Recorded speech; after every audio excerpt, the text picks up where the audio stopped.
The massive alien warship hung in space like a dark metal mountain. Admiral Kethvar stood on the bridge looking at the small blue planet through the viewport. His forearms crossed behind his back as he watched Earth spin slowly below them.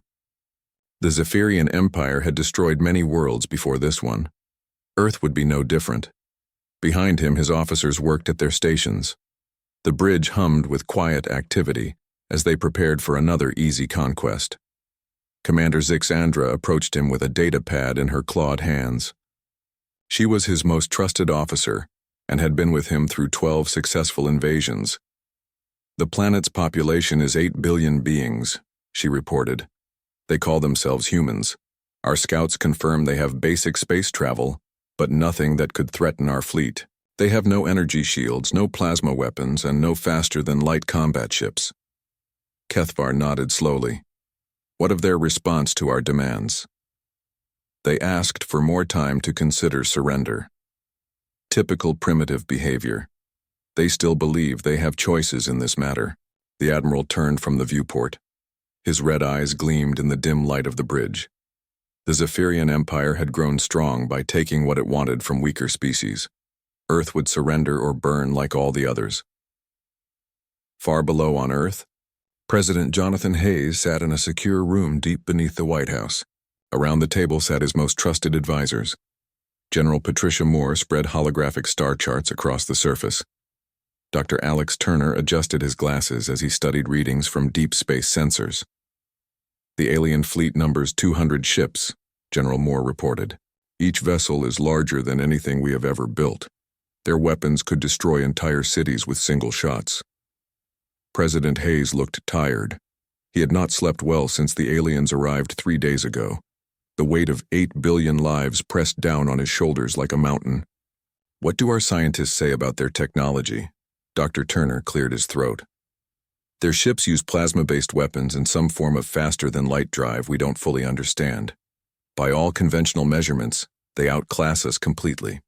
Conventional measurements, Hayes repeated.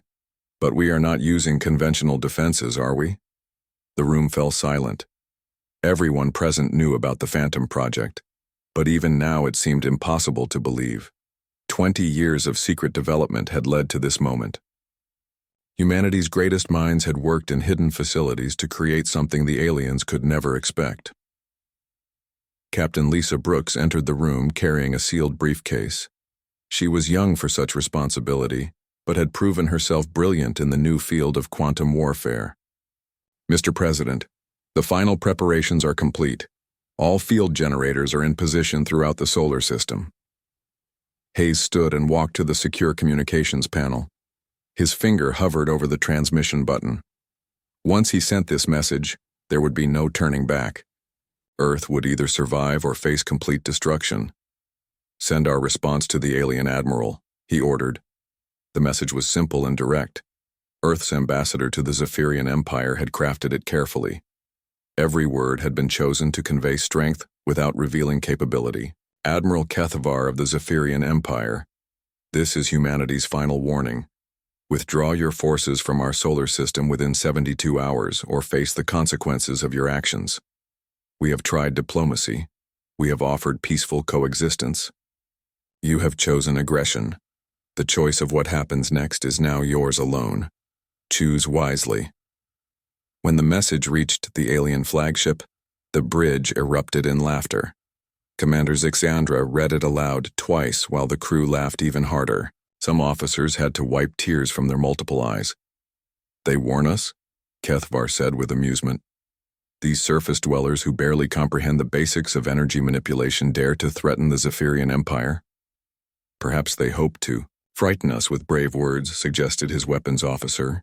Many primitive species react this way when faced with superior force. They bluff until the very end. Kethvar walked back to the viewport and stared down at Earth. The planet looked peaceful from space. White clouds swirled over blue oceans and brown continents. It was hard to believe billions of sentient beings lived on that small world. Soon it would be just another conquered territory in the Empire's growing collection. Prepare the fleet for bombardment formation, he commanded. Position all vessels for maximum coverage of the planet's surface. I want every major population center within range of our primary weapons. The crew moved with practiced efficiency. They had done this many times before. The Zephyrian military machine was perfectly designed for conquest and occupation. Their tactics had never failed against any species they encountered. Back on Earth, the countdown had begun. In the secret facility beneath the Rocky Mountains, Dr. Rachel Murphy made final adjustments to the most complex piece of technology humanity had ever built. The phantom generator hummed with barely contained energy. Years of testing had proven the theory worked on small scales. Now they would discover if it could affect an entire enemy fleet. Colonel Steve Harris reviewed the deployment sequence one more time. His team of specialists monitored systems throughout the solar system. Hidden installations on Mars, Europa, Titan, and dozens of asteroids all reported ready status. Field generators are online and synchronized, he reported to General Moore through encrypted channels. We can activate the Phantom protocol at any time. President Hayes returned to his private office after the briefing. Through the reinforced windows, he could see people going about their normal lives. Children played in parks while their parents worked and worried about ordinary problems. None of them knew how close they were to extinction. His secretary brought him coffee and a sandwich he would not eat. The weight of command had stolen his appetite days ago. In a few hours, humanity would either achieve the impossible or cease to exist. There would be no middle ground. Admiral Kethvar spent the remaining hours before his deadline reviewing tactical plans. The bombardment would begin with major military installations. After eliminating any possible resistance, they would target population centers. Standard procedure called for leaving enough survivors to serve as workers in the Empire's mining operations. Sir, Commander Zixandra approached with the latest intelligence reports. Our deep scans of the planet show no hidden weapons or defensive installations. The humans appear to have accepted their fate. Good, Kethvar replied. When the 72 hours expire, we begin the attack. This will be remembered as another glorious victory for the Empire. Neither the Admiral nor the President slept that final night. Both knew the next day would change everything. The Zephyrian war fleet moved through Earth's solar system like a pack of metal predators. 200 ships of various sizes spread out in perfect formation. The smallest attack cruisers were still larger than Earth's biggest space stations. The massive dreadnoughts dwarfed anything humans had ever built. Admiral Kethvar studied tactical displays from his command chair. His fleet had arranged itself in a sphere around the inner solar system, with Earth at the center. Every ship had clear firing lanes to the planet below. The bombardment would be swift and devastating. Report from advanced scouts, Commander Zixandra announced from her station. No signs of hidden defenses. No energy signatures that could indicate weapons platforms. The humans have a few small space stations, but nothing that poses any threat to our vessels. The Admiral nodded with satisfaction. Many species tried to hide defensive installations until the last moment. Others attempted desperate attacks with whatever weapons they possessed. The humans seemed to have accepted their fate with unusual calm. On Mars Station Alpha, Commander Jake Peterson watched the alien fleet through long-range sensors. His small crew of 30 volunteers had remained behind while evacuation ships carried other personnel to safety in the outer colonies. The station was not built for combat, but its sensors could track everything happening in the solar system. Any movement from the alien fleet? Peterson asked his communications officer. Lieutenant Emma Davis shook her head while monitoring multiple frequencies. They are holding position just as they have for the past day. No change in formation or energy readings.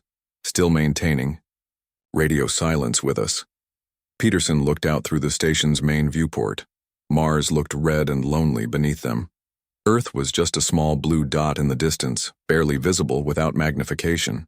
He wondered if he would ever see home again. The station's science officer, Dr. Carl Jackson, worked at his instruments with quiet intensity. He had been measuring strange energy patterns throughout the solar system for several hours. The readings made no sense according to everything he knew about physics. Commander, I am detecting some unusual energy signatures, Jackson reported. They appear to be coming from multiple locations throughout the system. The patterns are unlike anything in our databases. Peterson moved to look at the displays. Charts showed energy spikes at locations near Earth, Mars, several moons, and numerous asteroids. The readings were very faint but definitely artificial. Could this be some kind of new human technology? Peterson wondered aloud. Unknown, sir. The energy signatures are too weak for weapons but too organized to be natural phenomena. Whatever is generating them must be very well hidden. Back on Earth, the final hours before the alien deadline ticked away. In the underground command center, President Hayes met with his military leaders one last time. General Moore updated him on the readiness of all Phantom protocol systems. Every field generator is online and synchronized, she reported. Dr. Murphy confirms all quantum field calculations are within acceptable parameters. We are ready to execute when you give the order. Dr. Turner reviewed intelligence reports about the alien fleet. Our deep space sensors show they have not moved from bombardment positions. They clearly intend to follow through with their threats when the deadline expires. Captain Brooks monitored communications from space defense installations throughout the system. Mars Station Alpha reports strange energy readings at multiple locations. The crew there does not know about Phantom Protocol, so they cannot identify what they are detecting. President Hayes checked the countdown timer on his secure terminal. 6 hours remained until the alien ultimatum expired. 6 hours until humanity discovered if 20 years of secret preparation would be enough to save their species. Are there any other options? He asked his advisors. Any conventional defenses that might work? General Moore's expression was grim. Mr. President, we have run every simulation possible. Our combined military forces could not destroy even one of their smaller ships. Phantom Protocol is our only chance. Deep beneath the Rocky Mountains, Dr. Rachel Murphy supervised the final system checks. The phantom generator filled a chamber the size of a football stadium. Massive superconducting coils surrounded a core that manipulated space and time itself. The technology was based on principles that pushed the boundaries of human understanding. Her assistant, Dr. Kevin Walsh, monitored quantum field stability readings. All parameters are green across the board. The field generators throughout the system are responding perfectly to test signals. Murphy had dedicated her entire career to developing this technology. The theory had seemed impossible when she first proposed it 15 years ago. Most scientists thought manipulating space-time on such a large scale was fantasy. Now that fantasy was humanity's last hope. Colonel Harris coordinated with hidden installations throughout the solar system. Teams of specialists monitored equipment that had been placed in secret over many years. Some installations were hidden inside asteroids. Others were built into the surfaces of moons. All were invisible to conventional sensors. Generator station. Titan reports full readiness, he announced to the command center. Generator station Europa confirms synchronization with primary systems. All outer system installations are online and waiting for activation signal. Admiral Kethvar spent the final hours reviewing bombardment targets. His tactical officers had identified every major city, military base, and industrial center on Earth. The first wave of attacks would eliminate any possibility of organized resistance. Priority targets include their capital cities, space launch facilities, and military command centers, Commander Zixandra reported. Secondary targets are major population centers and industrial complexes. Total bombardment time will be approximately 4 hours. The Admiral was pleased with the thoroughness of their planning. The Zephyrian military had perfected the art of planetary conquest through many campaigns. Earth would fall just like all the others. Dr. Velnoth, the fleet's chief science officer, continued analyzing data about human technology. Their energy generation methods are primitive but efficient. Their computer systems use basic quantum processing but nothing approaching our capabilities. I detect no evidence of advanced physics applications. What about their warning message? Asked the Admiral. Could they possess weapons we have not detected? Highly unlikely. Our sensors would have detected any significant energy sources. The humans appear to be bluffing in hopes of avoiding destruction. As the deadline approached, both sides prepared for what they believed would be a one-sided battle. The Zephyrians expected easy victory followed by quick occupation. The humans prepared to activate technology that would change the nature of warfare forever. On Earth, families gathered in their homes not knowing if they would see another sunrise. Some looked up at the stars and wondered what alien ships looked like up close. Others tried to go about their normal lives and ignore the approaching threat. President Hayes returned to his family quarters for what might be the last time. His wife and children had been evacuated to secure bunkers days ago. The empty rooms felt cold and lonely. Soon he would either save his species or watch it die. Time was running out for both sides. The 72-hour deadline expired at exactly noon Earth time. Admiral Kethvar stood on his bridge watching the chronometer count down the final seconds. His entire fleet waited in perfect formation around the small blue planet. 200 ships prepared to unleash destruction unlike anything Earth had ever seen. All ships report ready for bombardment, Commander Zixandra announced from her tactical station. Plasma batteries are charged to full power. Targeting solutions are locked on all primary objectives. The Admiral raised his hand to give the final attack order. This moment always filled him with satisfaction. Another world would fall to Zephyrian might. Another species would learn that resistance to the Empire was futile. "Begin planetary bombardment," he commanded. At that exact moment, his sensor operator, Lieutenant Kelnine, suddenly jerked upright at her station. Warning lights flashed across her control panel. Her voice carried alarm as she called out her readings. "Admiral, I am detecting massive energy buildup throughout the system. Multiple sources activating simultaneously. Origin unknown." Kethvar lowered his hand and turned toward the sensor station. "What kind of energy buildup?" "Unknown configuration, sir. The signatures are unlike anything in our databases. Power levels are increasing rapidly across dozens of locations."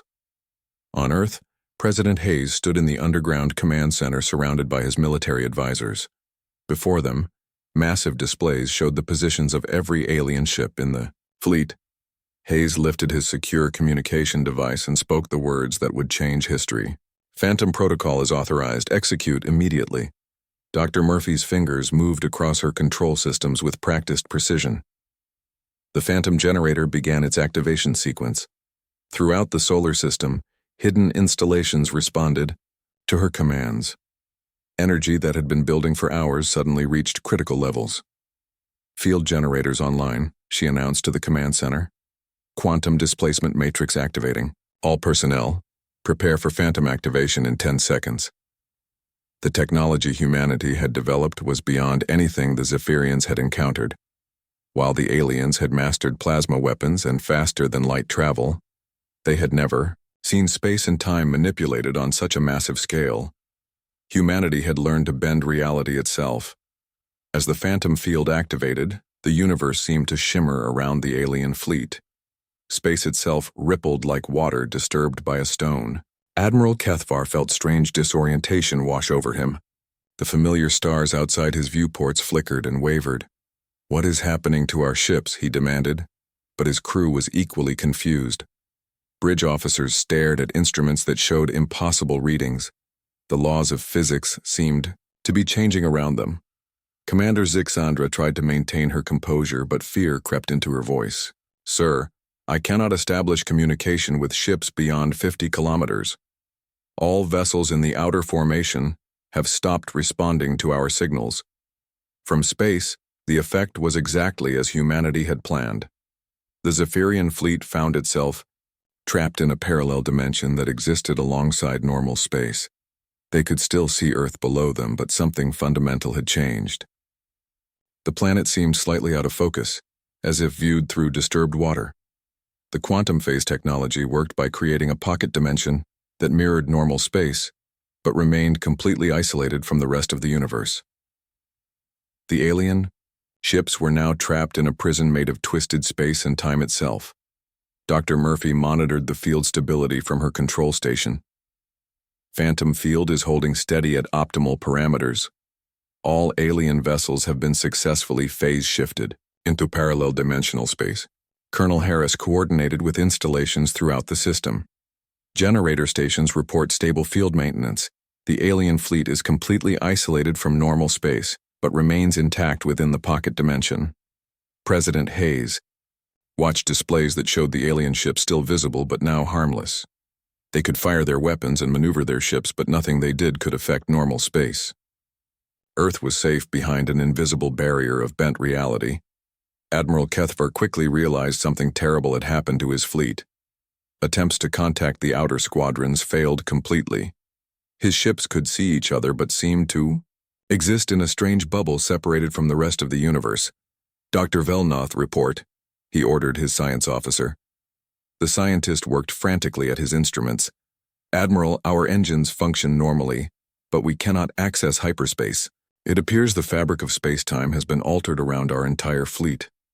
We are trapped in some form of quantum prison. The implications hit the Admiral like a physical blow. His mighty fleet, the pride of the Zephyrian Empire, had been neutralized without a single shot being fired. The humans had somehow caged them, using technology beyond his understanding. How is this possible, he demanded. These primitives barely understand basic energy manipulation. How could they create a dimensional prison? Dr. Velnoth had never encountered anything like this in all his years of study. The humans appear to have developed quantum field manipulation technology far beyond our capabilities. They have essentially folded space around us, creating a pocket dimension that mirrors normal space but remains completely isolated. On Earth, the success of Phantom Protocol sent waves of relief and amazement through the command center. Humanity had achieved the impossible. They had defeated a superior alien force through pure scientific innovation rather than superior firepower. General Moore coordinated with defense installations around the world. All major cities report the alien threat has been neutralized. No plasma bombardment detected. No sign of any attacks from the enemy fleet. Captain Brooks monitored space defense networks that tracked the phased alien ships. The enemy vessels are attempting various escape maneuvers, but none are effective. They remain trapped within the pocket dimension. Dr. Turner analyzed data streaming from sensors throughout the solar system. The quantum field is stable and self-maintaining.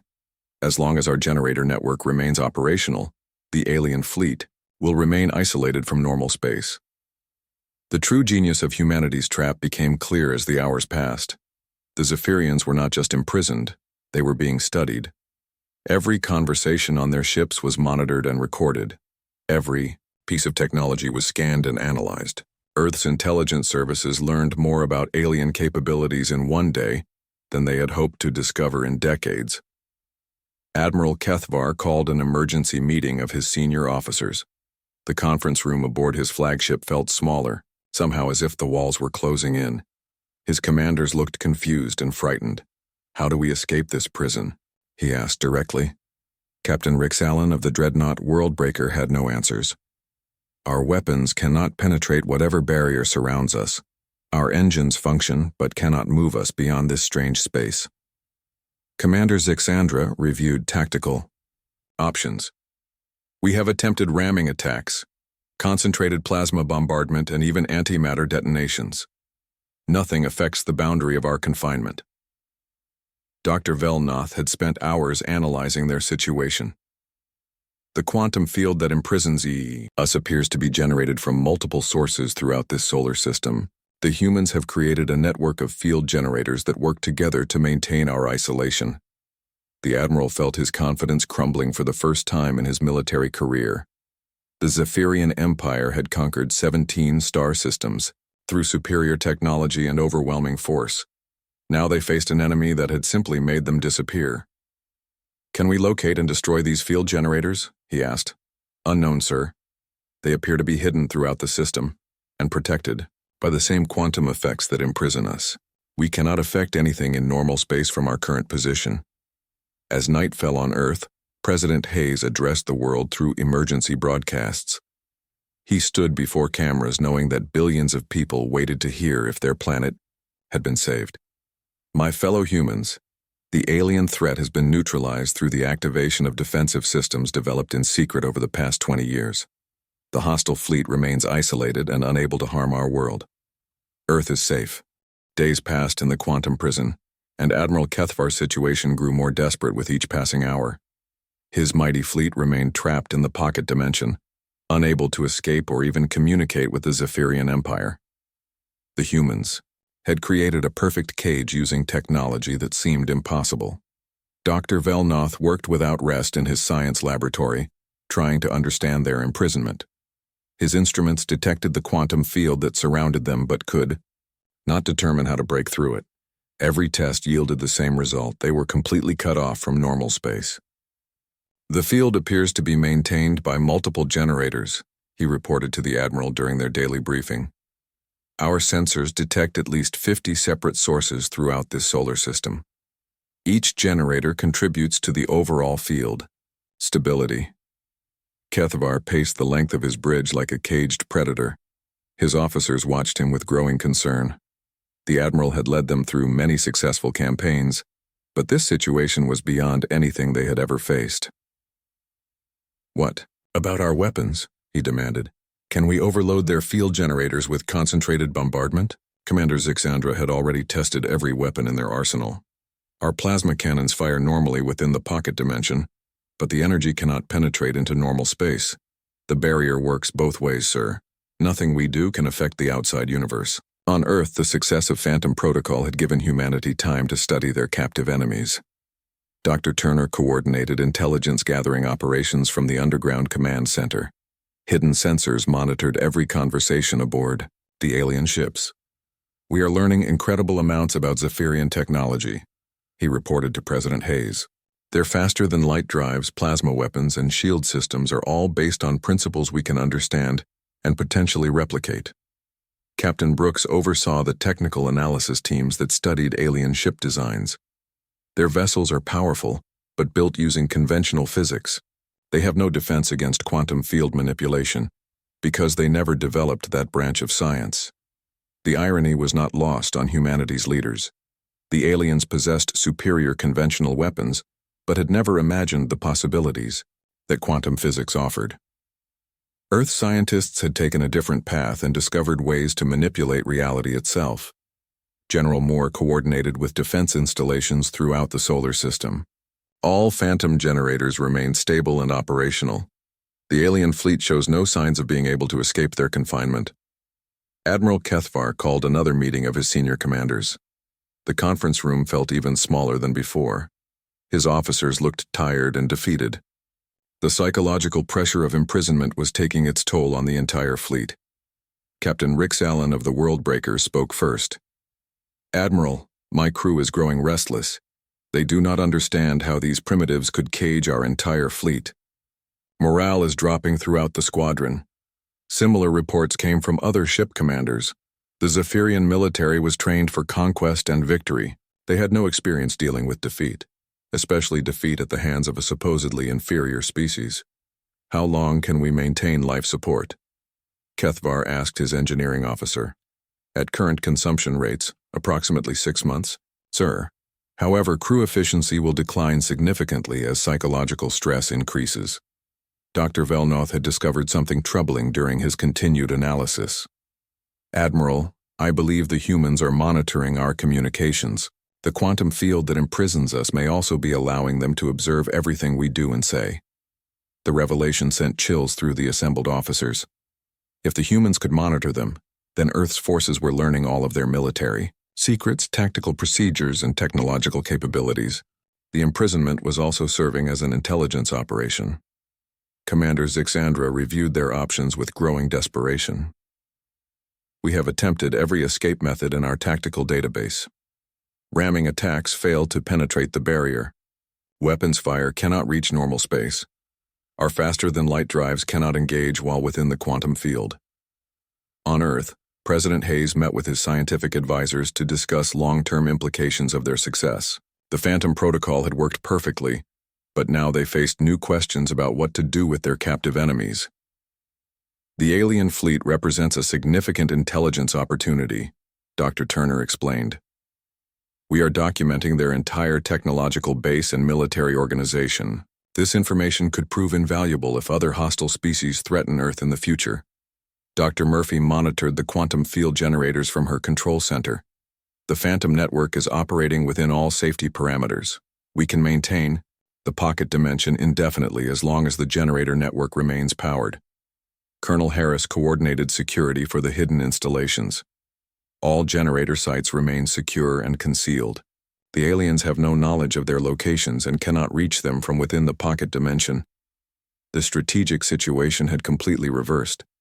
The Zephyrian Empire's most powerful fleet was now a source of scientific data for the species they had planned to conquer. Earth scientists were learning more about advanced alien technology than they had dreamed possible. Admiral HFY found himself facing the worst defeat in Zephyrian military history. His fleet was intact but completely powerless. They could do nothing but wait while their enemies studied them like specimens in a laboratory. "Perhaps we should attempt to negotiate," suggested Commander Zixandra. "The humans have demonstrated capabilities far beyond our intelligence estimates. They may be willing to discuss terms."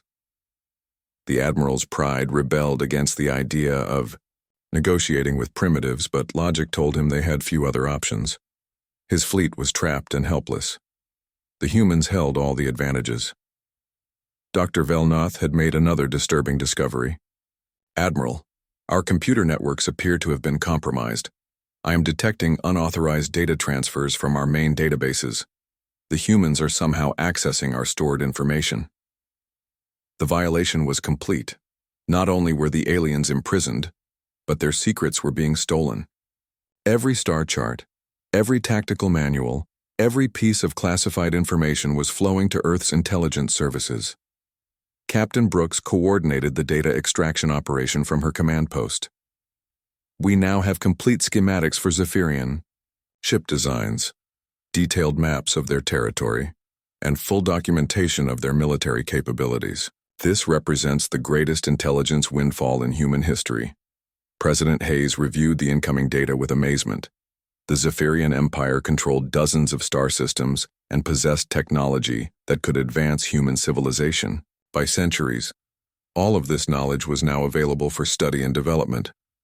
"How are we accessing their computer systems?" he asked Dr. Turner. "The quantum field that imprisons them also allows us to interface with their electronic systems. We can read their data, but they cannot detect our presence in their networks." The implications were staggering. Earth now possessed detailed information about alien technology, star charts showing the locations of other civilizations, and complete intelligence about the Zephyrian military structure. The balance of power in the galaxy had shifted dramatically. "Admiral, HFY realized his fleet faced complete defeat without ever firing a shot. The humans had not only imprisoned them, but were systematically stealing every secret the Empire possessed. When word of this disaster reached Zephyrian High Command, the consequences would be severe. We must find a way to communicate with the humans," he decided. "Perhaps we can negotiate some form of exchange, information for our freedom." But even as he spoke, the Admiral knew the humans held all the advantages. They had demonstrated technological superiority that made Zephyrian weapons seem primitive. Earth was no longer the helpless target they had expected to conquer. The trap had been perfectly designed and flawlessly executed. After 2 weeks trapped in the quantum prison, Admiral HFY received an unexpected communication. The signal came from normal space, transmitted directly to his flagship by the humans. President Hayes appeared on the main view screen of the bridge, flanked by General Moore and Dr. Turner. "Admiral HFY," Hayes began, his voice calm but firm. "I trust you now understand the nature of your situation. Your fleet has been neutralized but not destroyed. We are not the primitive species you believed us to be." The Admiral's arms tensed as he faced the human leader. His pride warred with the growing respect he felt for these beings who had outsmarted the entire Zephyrian military. "What do you want from us? Tribute? Complete surrender?" "Neither," Hayes replied. "We want you to carry a message back to your empire. Earth is under the protection of humanity, and we will defend ourselves against any aggression. Your ships and crews will be returned to normal space unharmed, but only after you agree to our terms." Dr. Turner stepped forward into view. His expression was serious as he delivered information that would shake the foundations of Zephyrian confidence. "We have studied your technology, your military capabilities, and your star charts. We know the locations of your colonies, your supply lines, and your command structures." The implications hit HFY like a physical blow. The humans had not only trapped his fleet, but had stolen the Empire's most closely guarded secrets. They now possessed intelligence that could threaten every Zephyrian world. "You have been monitoring our communications," he stated, rather than asked. General Moore nodded. Every conversation, every tactical discussion, every piece of classified information. We have learned more about your empire in 2 weeks than your intelligence services learned about Earth in months of observation. Captain Brooks appeared on screen, her young face showing the confidence of complete victory. Admiral, we have also been analyzing your ship designs, weapon systems, and faster-than-light technology. Human scientists are already developing improvements to our own defensive capabilities. The truth was even more devastating than the Zephyrians realized. Humanity had not simply defended Earth with the Phantom Protocol. They had been secretly deploying quantum field generators throughout the galaxy for years, preparing for the day when hostile aliens would threaten their world. Dr. Murphy's image replaced the others on screen. Her scientific enthusiasm was evident despite the grave circumstances they discussed. The beauty of quantum field technology is its scalability, Admiral. We can isolate a single ship, an entire fleet, or even a whole star system. The choice of how we use this capability depends entirely on the wisdom of those who would threaten peaceful worlds.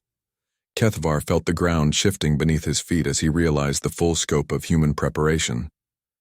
How long have you been developing this technology? 20 years, Hayes answered.